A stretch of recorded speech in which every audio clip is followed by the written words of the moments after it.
In this video, we will study the next mechanism of the assembler, that is, which are the different statements involving assembly language.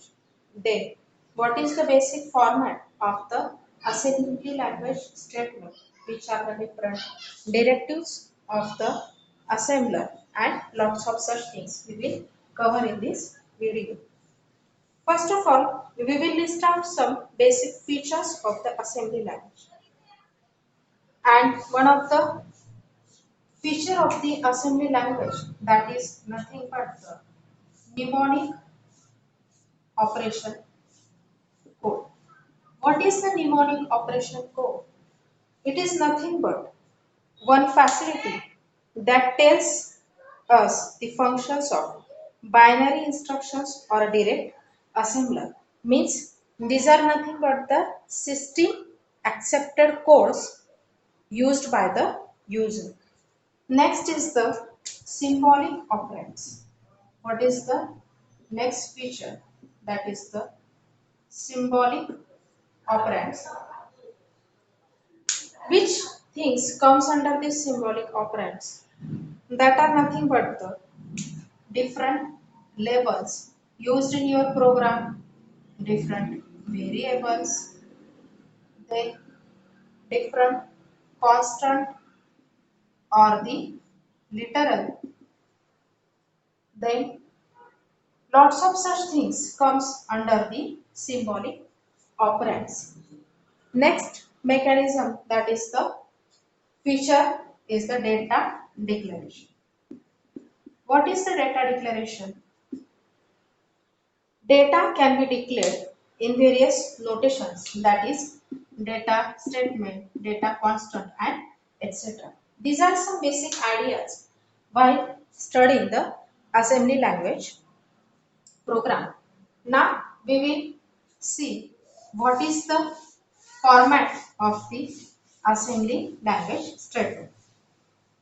Basically, while studying the assembler or assembly language programs, you have to keep in mind specific pattern about that language. So, your assembly language programs are written in statements. So, what is the actual base or what is the mechanism behind writing the statement? That is, first is the label, means you have to mention the label, then the operation code for which you are writing that statement, then different operands on which you are operating that operation. So we will see these terms one by one. First is that label. What is the label? Label field is optional and it is used to locate the jumping places. Means, for example, you are at this place, okay? Then after performing this step, you have to jump to this PQR step. Then you will give the label like PQR here. Next is the operation code. It is not an optional mechanism, but it is the mnemonic one. Means, for example, add, subtract, delete. Such a mechanisms are written in the code format. Next one is the operand 1 and operand 2. What is the operand 1? Operand 1 is always name of a internal register or the condition code. Means operand 1 is having the internal register or the condition code. Means value of operand 1 is always fixed for any condition. Next is operand 2. Operand 2 is not a fixed. It may be variables, constants or literals. Okay. So this is the mechanism or the meaning behind this statement format. Now, some instructions are not using any operand so that stop, or it may happen that some instructions are using only one operand, that is operand 2. Means some instructions not follow the stop procedure, some are not using the operand 2. Literals and constant cannot be used in move memory or read statements. Means these are some clear notations available while designing the assembler, that is literal and constant. In some next videos, you will get the detailed idea about the literal and constants, but till now only remember the names of these things. Literal and constants cannot be used in move, memory, or the read statement places. Okay. Next is the label. Label should be used in BC statement as an operand. B, C statement. These statements BC, DS, DC having the specific meaning. We will see them later. But these labels should be used in BC statements and used as a operand too.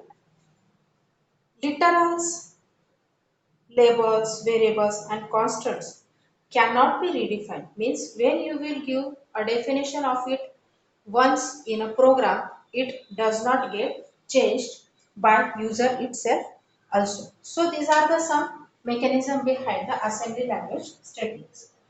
Now we will cover the next important topic from your programming point of view, that is the types of assembly language statements. So we will see the different types of assembly language statements, and these are very much important from your programming point of view. Types of assembly language statements. There are four types of assembly language statements. We will see them one by one. First is the imperative statement. First is the imperative statement. What is the imperative statement? These are the machine instructions which can perform actions during the executions. So they are called as executable instructions. Means to which instructions or which statements we will call as an imperative. These are nothing but the our instructions, that is a stop, add, then print, then subtract, and such a things comes under the imperative statements.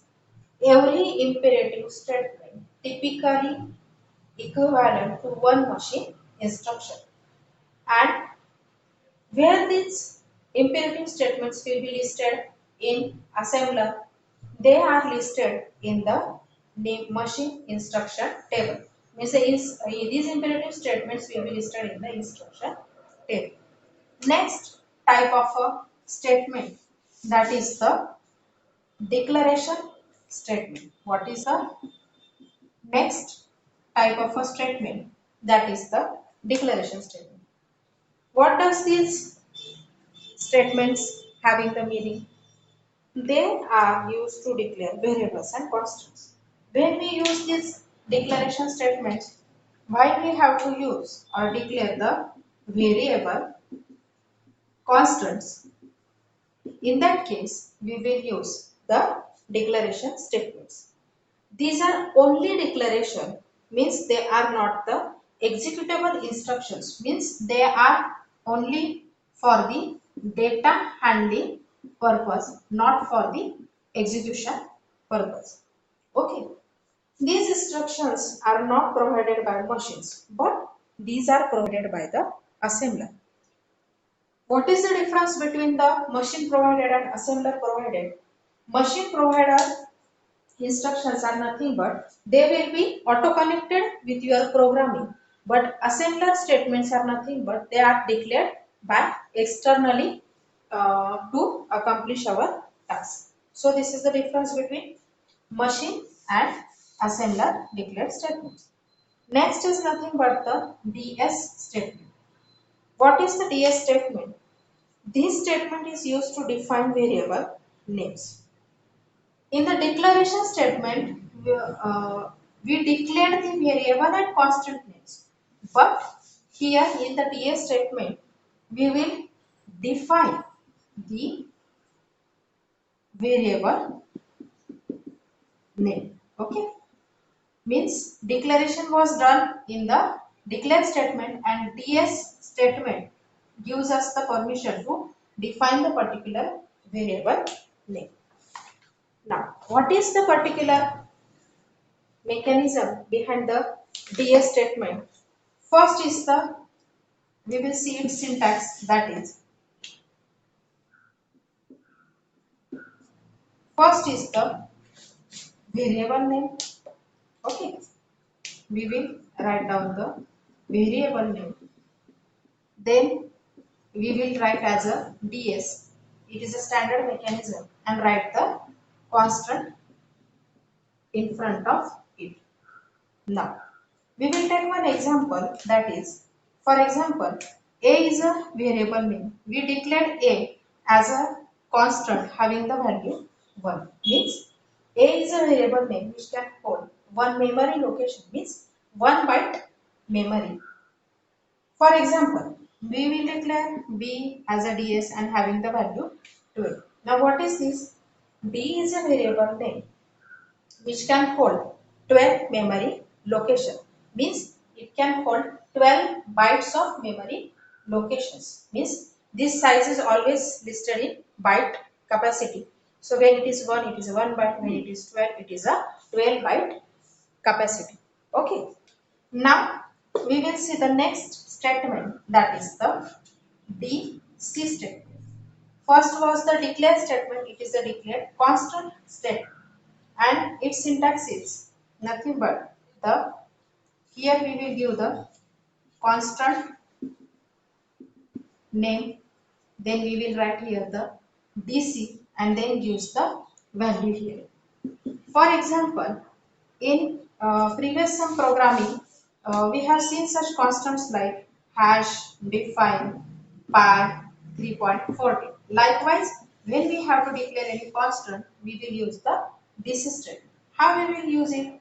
For example, we will give it as a name P, Q. Suppose it is a DC, declare constant, and we will provide it a value 40. Then what does this statement indicates us that? That Q is a constant name which can store 40 in a one memory location. Means here it is a value which is stored in a 1 byte memory location. So this is all about the format of a assembly language statement. Different types of the assembly language statements. We have seen the four types of assembly language statements. First is the imperative statement.